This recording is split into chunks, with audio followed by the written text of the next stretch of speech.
Hello, everyone, and welcome to SSHA Academic Advising's Virtual Open House Week. My name is Amandeep Singh, and I am the Student Engagement Coordinator and SSHA Academic Advisor for SSHA Advising. We would like to welcome you all today to visit and get to learn more about some of the different departments here at UC Merced. Particularly today, we have the Global Arts Studies program as well as Writing Studies with us. Before we begin with their introductions, I would also like to introduce my colleague, Carolyn. Carolyn, would you like to introduce yourself?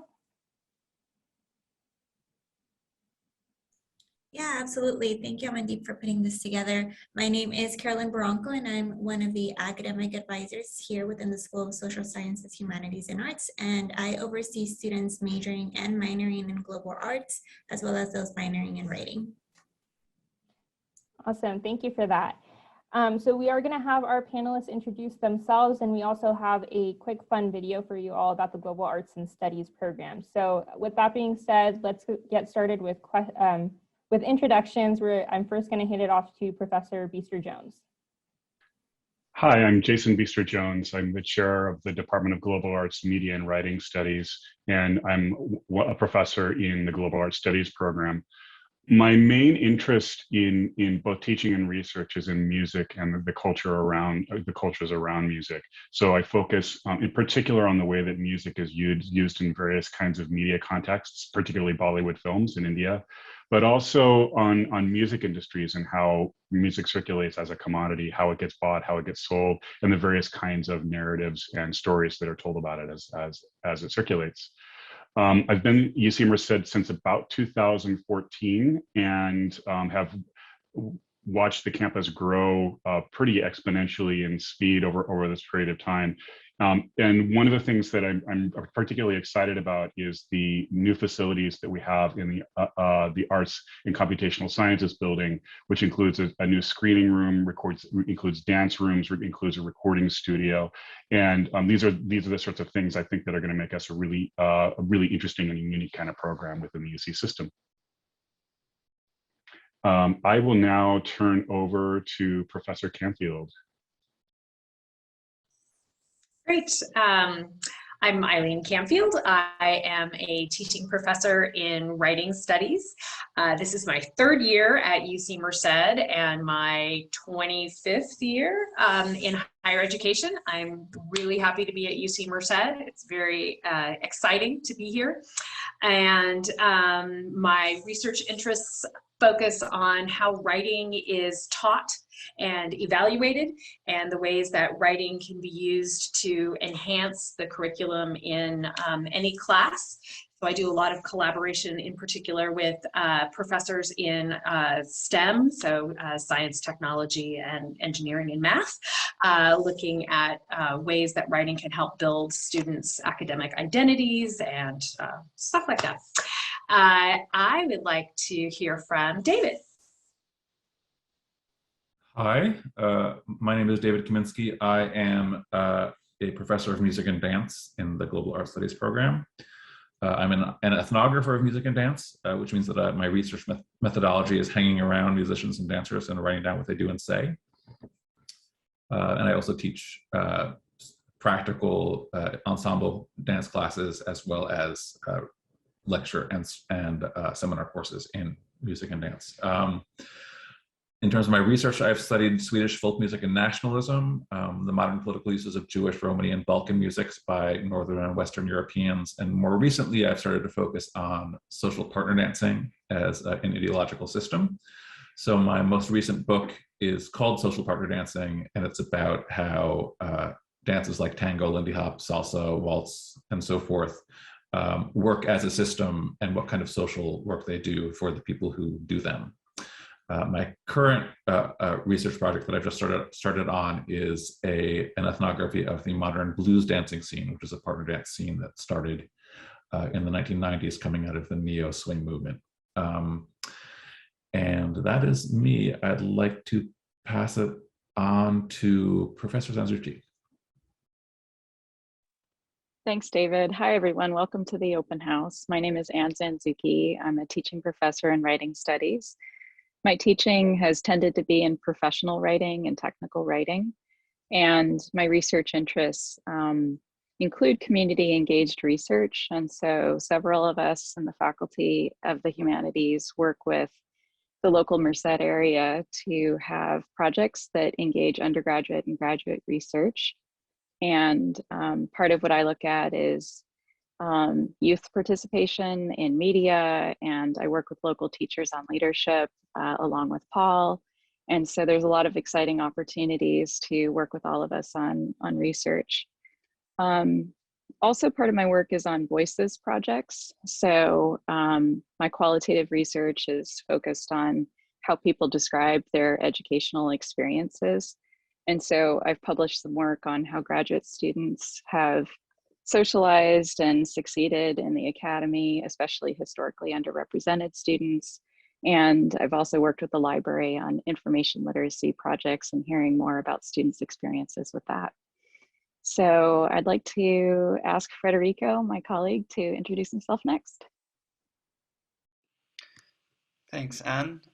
My name is Federico Lopez, and I am lecturer in music technology and composition. And therefore, I teach courses in creative music, including songwriting and making electronic music, and as well as recording and studio techniques, and then courses in cultures of hip hop, and sometimes lead ensembles, and also currently teaching a class in creative coding. Well, I'm a music maker, composer, and ensemble leader. I also play double bass, and at UC Merced, I'm also the music technology coordinator, which means that I'm in charge of maintaining and the recording studio and other spaces for students to make music, and also acquiring new music technologies. And this is for the purpose for students to have access to make their own creative projects. As a music technologist, I'm interested in how music technology changes music technology frame, the ways in which we create music, but also in which audiences consume music, and particularly focusing in the last 40 years, sort of from the 1980s to the present. And I'd like to pass it along to Yiran. Thanks. Hi, everyone. My name is Yiran Xu. I'm assistant professor in writing studies. I just joined the department this year, and I'm very happy to join this community. My research focuses on second language acquisition in general, so how learners learn additional language, and oftentimes why they have challenges learning and using a second language. In particular, I study how multilinguals develop writing abilities over time, and how we assess their writing in classroom settings. I currently teach a first-year writing class and help students develop their own research project in class. So each of them get to pick their own favorite topic to work on. So I would like to hear from Tanya. Hello, my name is Tanya Lopez Craig. I've been at the university since 2008 and seen just so much growth. It's another place altogether. It's been really exciting. My emphasis in my studies was studio art with kind of an even emphasis on photography and sculpture and some design. At the university, I've taught a variety of courses. I've taught sculpture, printmaking, design, really anything 3D. I've even taught art writing in the past and ESL. And it's in research, in terms of research, I have some work, some scholarly work in some publications, but in studio, I would say my current research is focused on how concept is expressed in media and in technique, actually. And it was inspired heavily by my students at UC Merced. I also teach the GASP 192 internship, where I place a lot of our students in community field-related work, like at the Playhouse Merced, set design or curatorial aspects at our local arts center. And I have also served as executive director at the UC Merced Art Gallery, where I'm currently using that, opening it again for a learning tool. I would like to direct, let's keep track of who's speaking. I would like to hear from a student, if that's great. Karen? Hi, I'm Karen. I'm a fourth-year global arts major. My studies emphasize on video and film specifically, as well as photography. However, as a global arts student, I have also learned other aspect and forms of art, for example, music and general visual culture and art history, which I feel like is a very important part of the global arts department. And I am currently taking a critical photography class, a curational class with Tanya, the first part to my thesis class, which I am already starting to plan for next semester before I graduate. And I am also taking sorry if I forget, I can't remember right now, but yeah, I feel like I have learned a lot in the past 3 years, and I am continuing to learn, and I definitely appreciate this department a lot. And I'll pass this along to Memphis. My name is Memphis. I am a third-year GASP major. My emphasis also focuses a lot on film and video. I'm also in her critical photography class. At least from what I've taken from the program, I have learned a lot about art history, and I've learned a lot about writing in the arts, and that's what I want to do after I graduate. I would like to write for film or television. Did everyone present? Who do we need? We have Right, Professor Gibbons. Pass over to Professor. Yeah. There you go. Hi, I'm Paul Gibbons. I'm an associate teaching professor in writing studies. I've been here at UC Merced since 2007.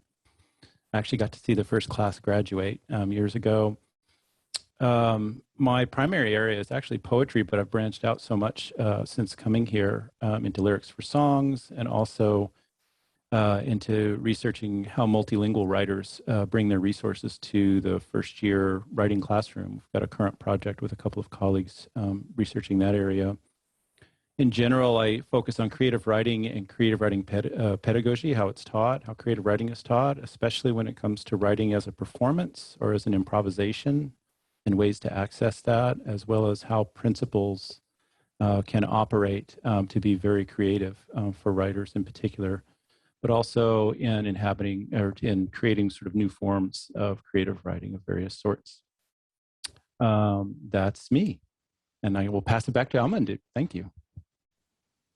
Awesome. Thank you to all of our panelists for those awesome introductions. Before we get started with questions, we do have a video for our Global Arts and Studies program. So we're quickly going to go through that video, and then we'll start with the Q&A portion of the panel.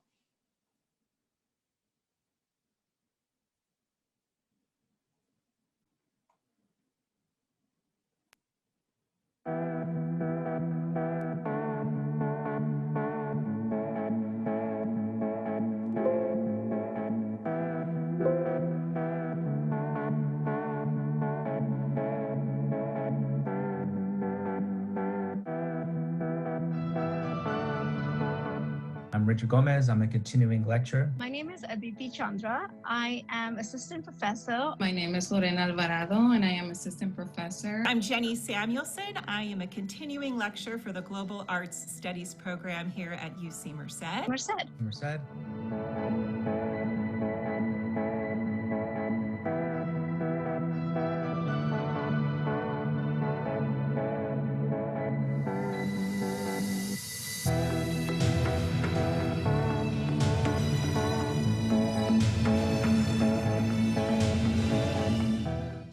UC Merced is extremely rewarding. I'm able to relate to my students, I feel, in a very unique way. They hear me speak, they see me.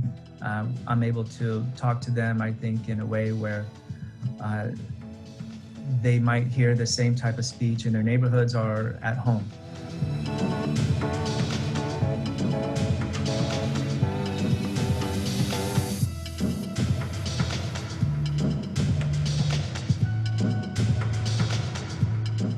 There are so many things that get me excited about teaching. I am inspired by my students every semester, inspired by their willingness to try new things, their willingness to step out of their comfort zone, and their total commitment to supporting each other.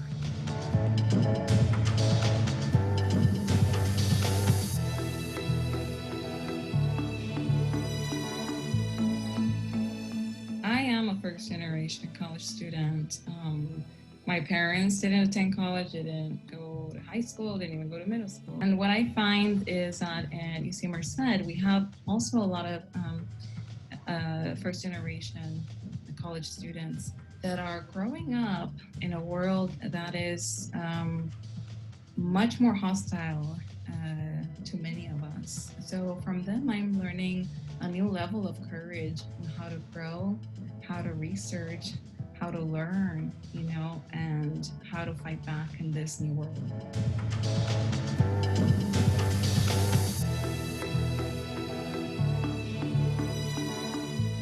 The main aim of my teaching is to create global citizens. And by that I mean people with wisdom, courage, and compassion to see the interconnectedness of life, to not fear difference, and to develop an imaginative empathy through the deep study of history and the visual form.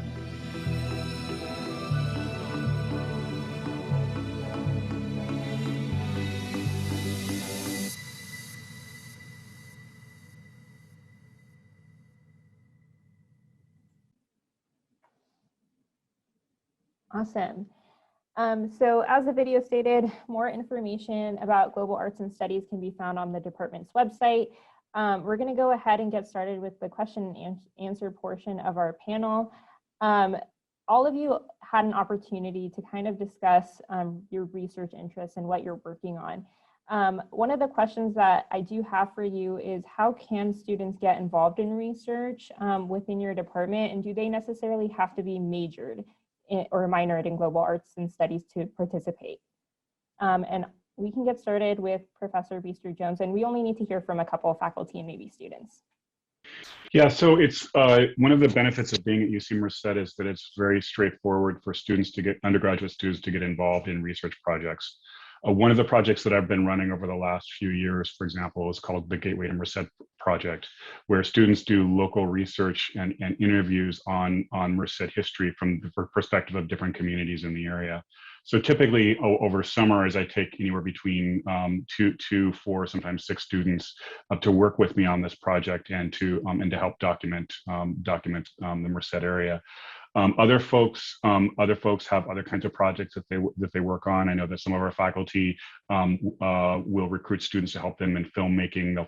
They'll recruit them in music production and other things along that line. So there are a lot of opportunities to get involved, not only in research but also in artistic practice. And it does not require that you're a major, incidentally. Typically, fewer than half of the people that I work with on summer projects are guest majors. They're more often public health or psychology majors.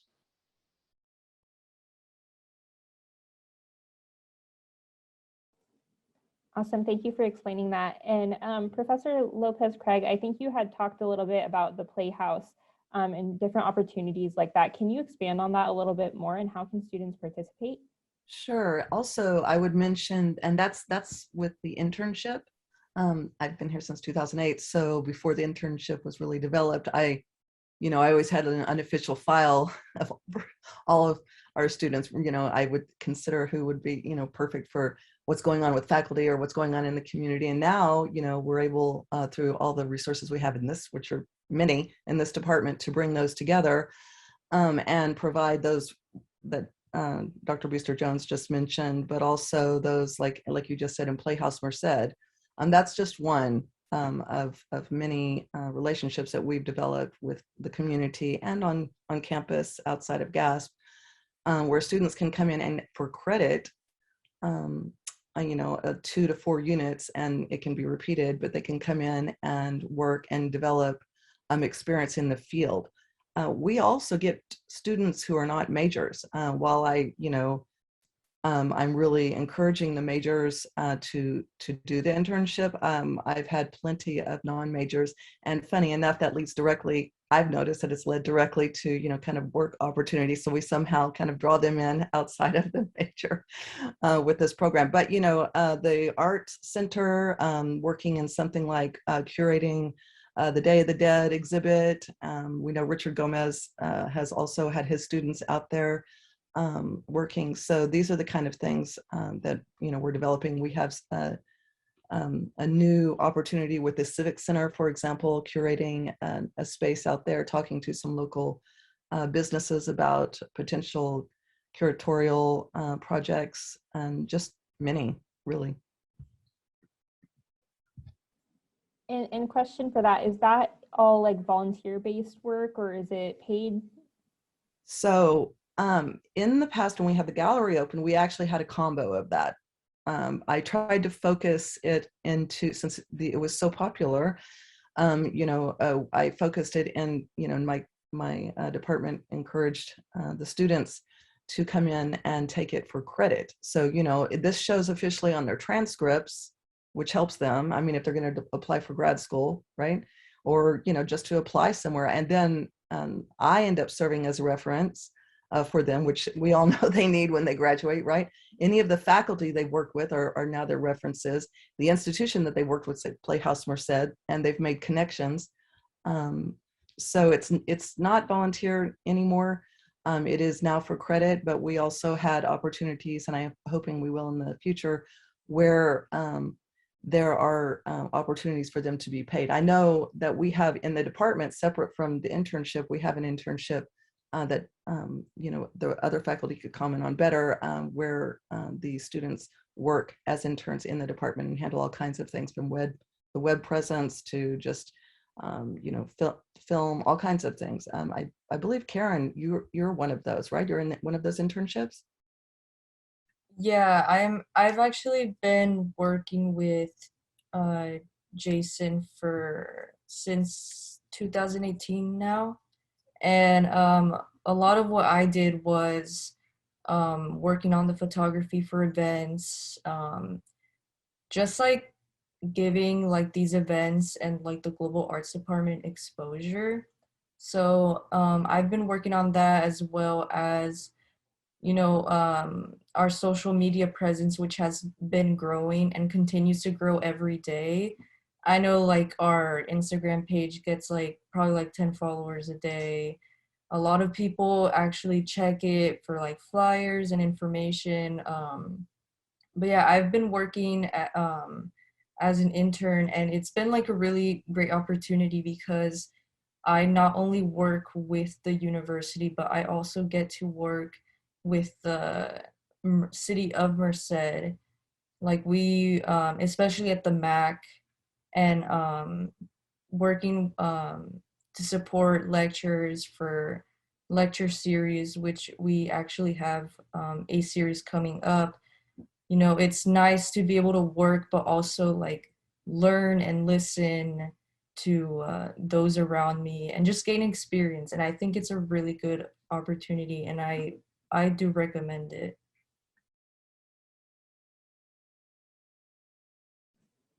Awesome, thank you for sharing. One of the next questions I have is, what are some of the types of courses you all are teaching this term, and what are some good academic behaviors for our students? I know that we're all coming back from a virtual world, right? And we're adjusting to on-campus learning. So what are some of the advice that you would give to our students? And we can start with Professor Kaminski. So this semester I am teaching the GAS 31, the Swing Dance Ensemble. And it's interesting because this is a class that this semester, because of the coronavirus, I'm not requiring attendance. People can, because I don't want to encourage people to come to class if they're sick. And what I'm finding is that actually almost everybody comes to class, which is not something that has happened in previous semesters when I've not required attendance. What I would recommend with that is that remember the enthusiasm that you had at the beginning of this semester to actually come back to class when we've been isolated for so long, and try to maintain that. Because I really see a lot of joy at the fact of being among other people and being in class and participating. That I think is, everybody got a little push from the lack of that we had. So whatever you can do in your own mind to remember that and to keep it going, that would be my advice. Because right now that is working great just on its own.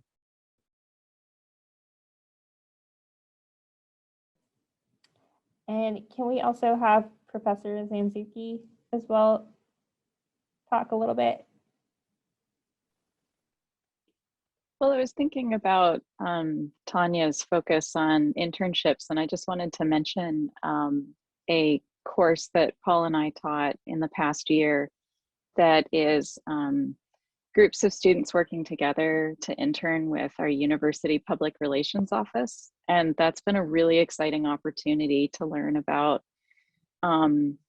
the complex operations of the university. It's been a good learning opportunity for public relations to connect directly with students and to hear more about their experiences and interests. And we do have kinds of courses that are very practicum oriented, whether it's the undergrad research journal, whether it's the vernal pool, or this internship program. So there's a lot of opportunity to work in a course environment with other students on projects that are highly applied. Thank you for sharing that. For our student panelists, can you talk about maybe some of your favorite courses so far that you've taken pertaining to your major? Yeah, I can talk. So far, I think the first ever course I took, Intro to Visual Culture with Professor Shireen. That was one of my favorites. I've been able to keep in contact with him since. I was supposed to do an opportunity with him, working with him, but then the coronavirus happened. But because of that class, I've had a lot more insight, and it's actually given me opportunities to write for like online magazines and submit articles. And then another one of my favorite classes is probably GASP 109. That it was a smaller class. There was only about like 7 people in it, and that class was taught by Professor Wong and Professor Beaster over here. And I really enjoyed that class. We talked a lot about, it was called Music and Image. And so we studied how sound works with image and writing and theory. So I've enjoyed a lot of the theory classes I'm taking. Yeah, so for me, I think one of the first classes I noticed that I think was just taught like very well and was structured very well is Introduction to Music Studies, taught by Professor Samuelson. I think she's just an amazing instructor, and I don't know anything about music. I don't know anything about music theory. And it was just really nice how she established a type of ground where regardless if you're a musician or not, like you could learn and you could, like know what you're talking about by the end of the semester. And I ended up being surprised at myself at how I was able to learn about like the major scale, the minor scale, just how to recognize like just things in music that like I didn't know before, and it was like very nice to gain that experience. Another class that I enjoyed the most was Image and Sound, taught by Professor Yoshida. I really enjoyed that class. The learning theory from like these papers filled with so much like academic like wording, like it could be stressful, but like that class like taught me how to get through it. And like now reading like these kinds of like heavy papers, like very dense papers in other classes, like I like can understand things like quicker. And all of this is like, I just feel like we're all set on the same like playing field that other art students at other universities have. But a big bonus is that it's not just Western ideas and Western culture. I've learned a lot about like Islamic art as well, which was one of my favorite sections in my history class, South American art. And it's just really nice to like gain that like global non-Western perspective. And I just feel like that's been a running theme in all of my classes since I've been here, and I greatly appreciate that. Awesome, thank you for sharing. So next question, and I'm going to kind of leave this open floor, so whoever is open to answering this question. What kind of careers can students go into by pursuing a global arts studies degree or a writing studies? I know that we have a minor for that. So what kind of career options do students have by pursuing these types of majors?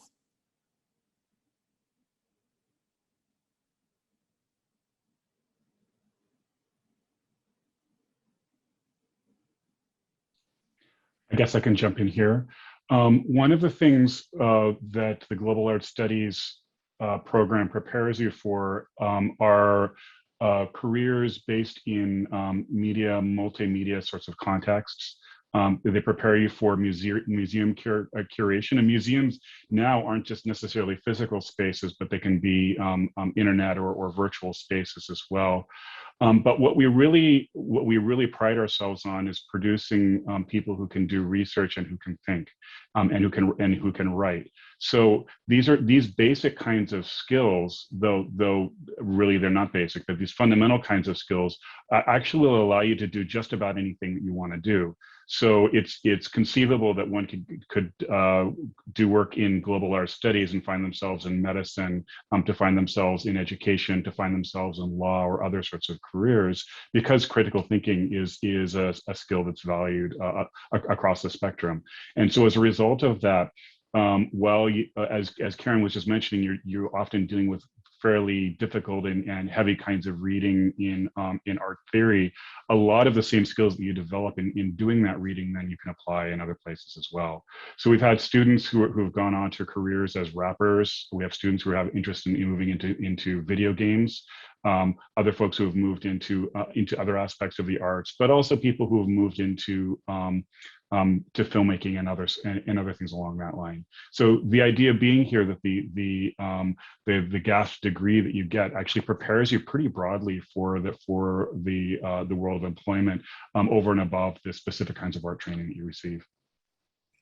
I'd like to add there that this is obviously one of the questions that comes up a lot for not only us but any kind of arts program. Is there's assumption that this is that you're unemployable if you get an arts degree, which is not true anywhere, but is certainly even less true in California, which has several multi-billion-dollar arts industries, any of which might open up to you in any number of ways with a degree like this. So obviously the film industry, video game industry, music industry has quite a bit of opportunity specifically in this state. So. May I just point out, we were talking about non-majors also since 2008, because we didn't have the major, we had the minor, and then we had the major. This is early on.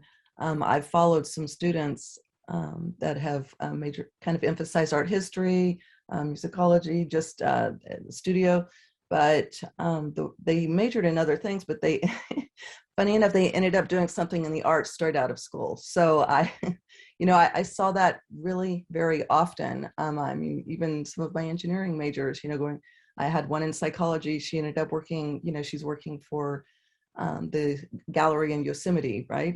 You know, I've seen some going on to art instructors, an art restorer, a design consultant, a police artist, set designer, definitely, you know, a wide range.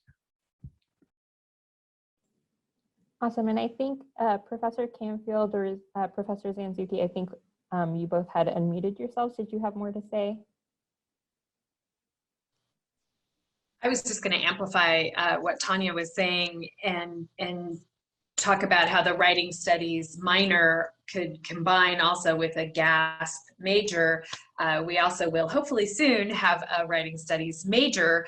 And you know, I think we traditionally think about a major in writing studies aligning with a career like journalism, which is, you know, still a career, but there are lots of other, you know, areas where writing is a sought after skill. It's one of the top 3 things that employers look for, independent from the particular job. They look for oral and written communication skills. So we're really, I think what's great about our writing studies program also is that we do have that focus on professional writing as well as creative and technical writing. And, you know, I think we cover a lot of bases so students have a really strong grounding in, you know, that core skill that can be used in a variety of fields.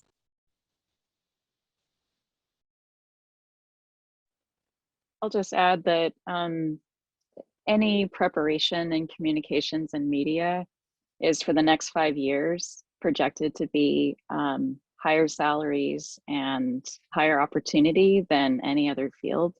It's a growth area right now, and so there's a lot of opportunity to work in analysis, creation, editing, adaptation, coordination of text across multiple medias, visual areas. And so there's a lot of opportunities either through taking courses, having a minor degree or a major degree.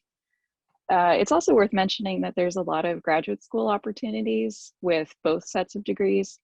So our students have gone on to MFA programs, which is Master in Fine Arts programs.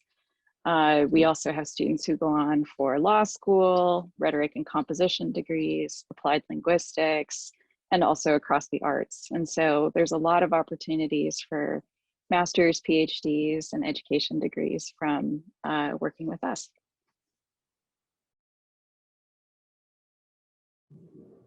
Thank you for sharing.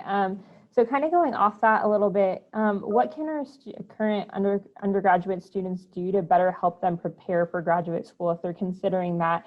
What kind of steps should they be taking in their undergrad years so that they're prepared when it comes time to apply?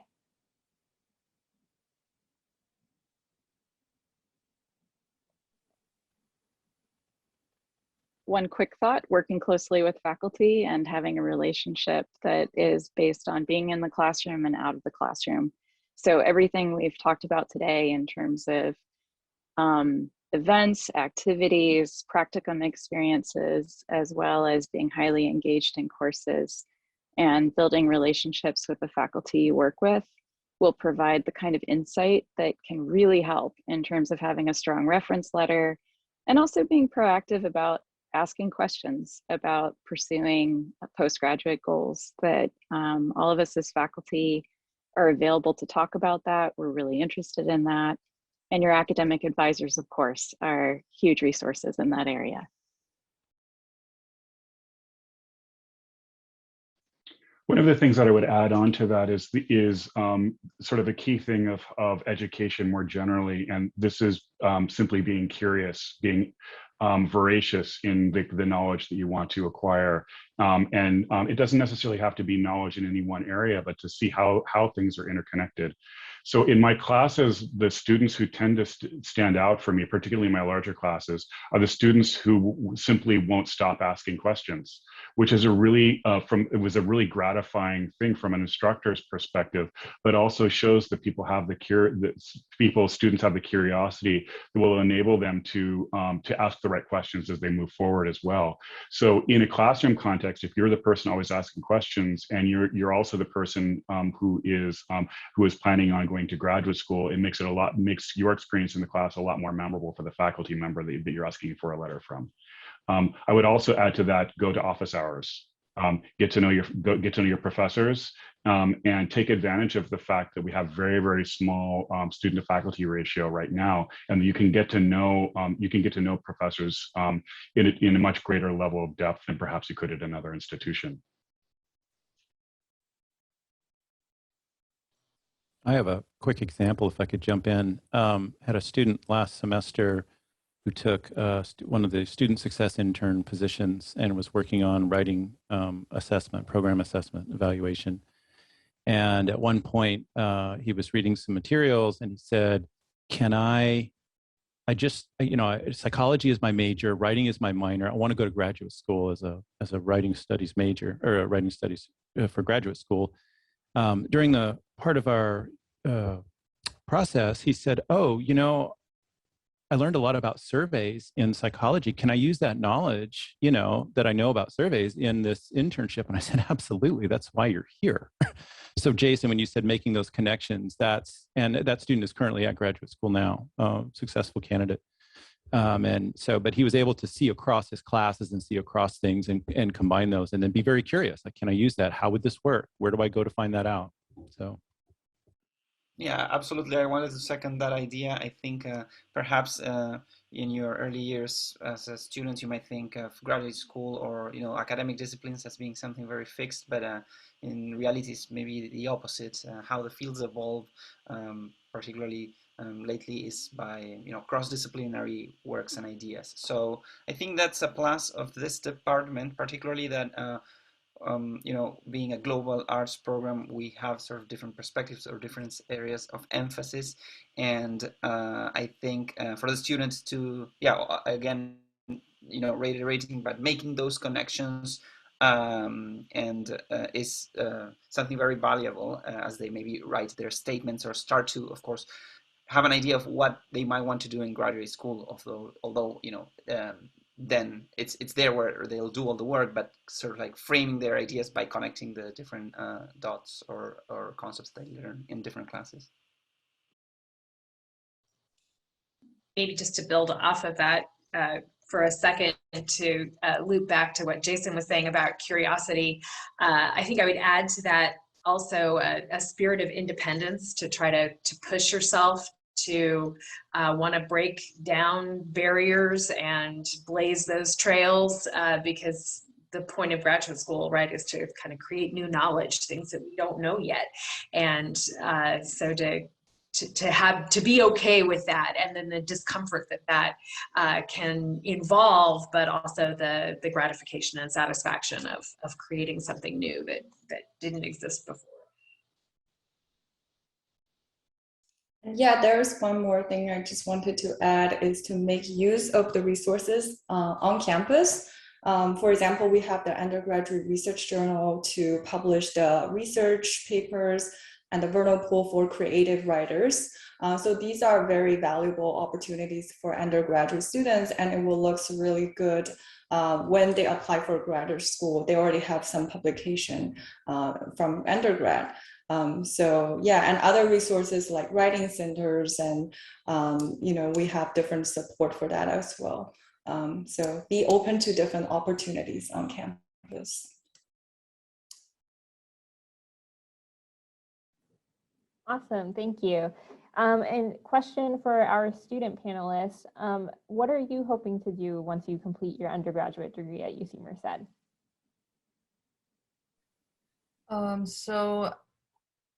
This is actually very soon for me. I only have this semester, next semester left. So I'm actually in the process of like building a plan. But I have gained a lot of connections and I've done a lot of networking. So I have a lot of opportunities. I know in the end, all it just comes down to whether what it is that whichever path I choose to go through. But one opportunity I was given actually was by Maria DePrano, a professor at UC Merced. She was letting me know that she knows curators who worked in collecting art for um, interesting areas. She told me she knows someone that curates art for funeral homes.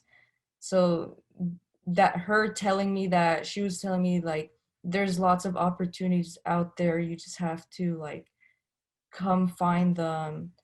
And so I know I definitely have that connection to go through. I also have met a lot of people that work in the film industry who have worked on music videos, who are already, you know, asking me if I would like to like go on a set with them one day.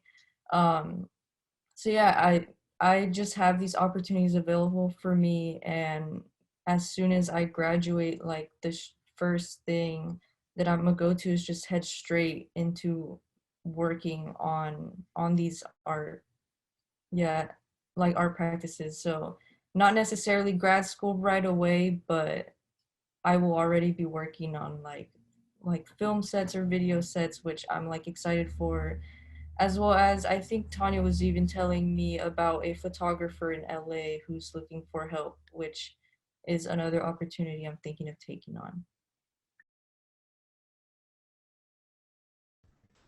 I actually plan on going into grad school. I would like to further in my writing.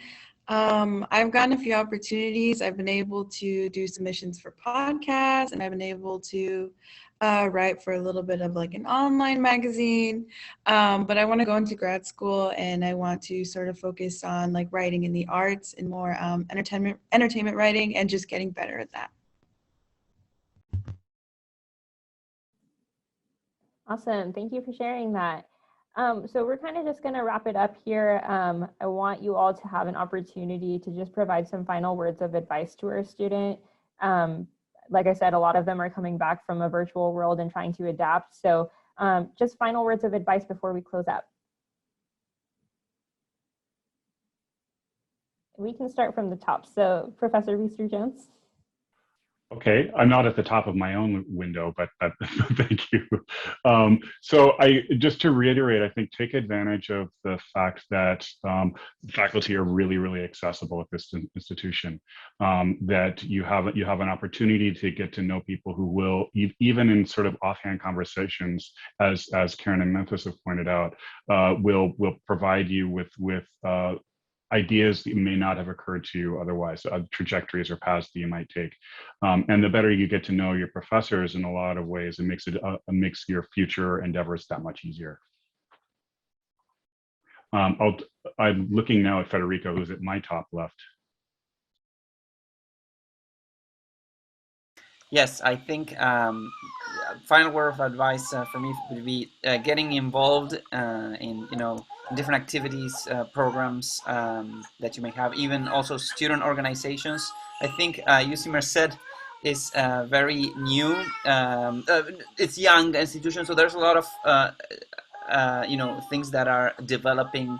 I feel it's a very dynamic institution because of being young, right? So a lot of faculty are, starting different projects, and by getting involved in as many of those things that you can, maybe you can be, working with faculty on those new initiatives, and all those things are things that go into your portfolio or writing samples. Yes, also like thinking about your classes as opportunities to build your own, as I said, portfolio samples that you may use for just career development, or looking for jobs, or applying for grad school or other opportunities. So yeah, stay motivated and be part of things. Yes.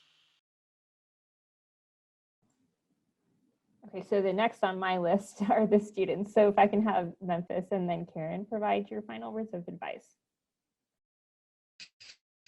I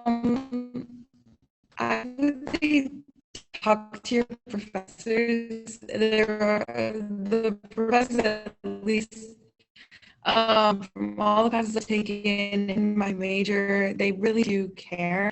I've been able to talk to, if I've been going through something, I've been given extensions. They're always there to listen, and because class sizes are so small, they're easy to get into contact with. There's nothing intimidating about it, except probably when you first get there. But otherwise, it's easy, and I guess like just keep on top of your work, because especially if you're in writing classes, it really does pile up.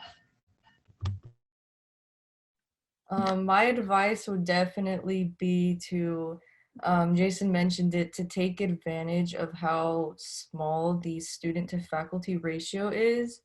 I think it's great that, like, I know like almost all my professors, and like it's nice to like connect, because then like I just feel like it's a way to get more opportunity, because they know you and who you are and your interests and what you're looking for. And you know, these are resources, and I think that's one of the best ways to take advantage of that. In Merced particularly, my biggest advice is honestly to go out into the city. Like, there are so many like artists in the city of Merced. I am in a club called Young Artist Movement, and we have a shop downtown that wants to collaborate with us. I've like become friends with the record store owner, interviewing him for a magazine that my roommates and I actually started. I think it's just like starting things that maybe are missing there. I think if you take that opportunity and to become the leader, like you start something, like I think that's a good thing. Like, don't be a follower, like start something, you know, add to the program, because that's like something that I've been doing, and a lot of people are actually like grateful for that, and it's inspired like a lot of like younger underclassmen that I've met who are excited to take over and even start their own like magazines or clubs. And yeah, I definitely suggest like taking advantage of all the art and opportunities in Merced, because there is actually a lot.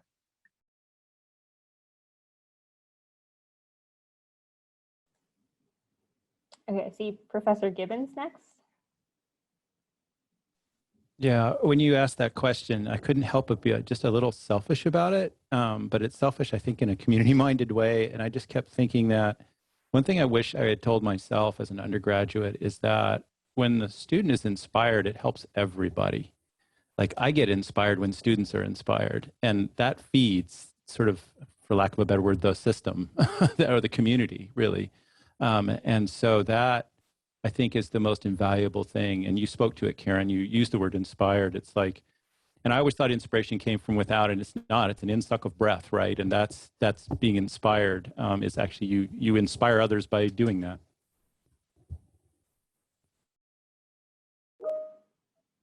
Awesome, thank you. And then Professor Zanzuki, and then Canfield. Yeah, I would just add, and it's kind of amplifying Karen's points, that just remember that as a student, you are all resources to each other, and the way that you connect with each other is going to be really important. And there's a lot to learn from each other. There's lots of opportunities to be inspired by each other. So just keep that in mind and take the time to maintain that. We really didn't plan this ahead of time, but you know, my thought is you know, to use your resources, to not be afraid to reach out to your professors and your colleagues. And I think it's because when we get in trouble. We can get kind of some tunnel vision and get really stuck in our own heads, and to remember that this is a campus of, you know, nearly 9,000 students, and, you know, probably whatever you're going through, there are other people on this campus also going through it, and your professors have probably worked with students who are dealing with whatever it is you are dealing with. And so to not feel as, I don't know, just embarrassed or you know, whatever, freaked out about what's going on for you, and realize that, you know, you don't need to face it alone, that there are others who are here to help you.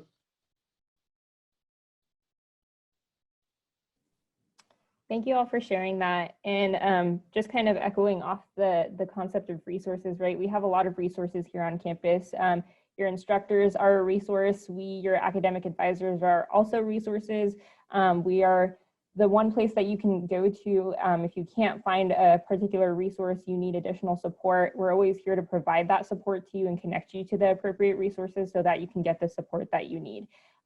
If you have more questions about the Global Arts Studies program, the requirements for it, as well as the Writing Studies minor, please feel free to visit your academic advisor, which is Carolyn Barranco. But we thank you all for joining us today, and thank you to our panelists for spending some time with us and answering these questions. Have a great day.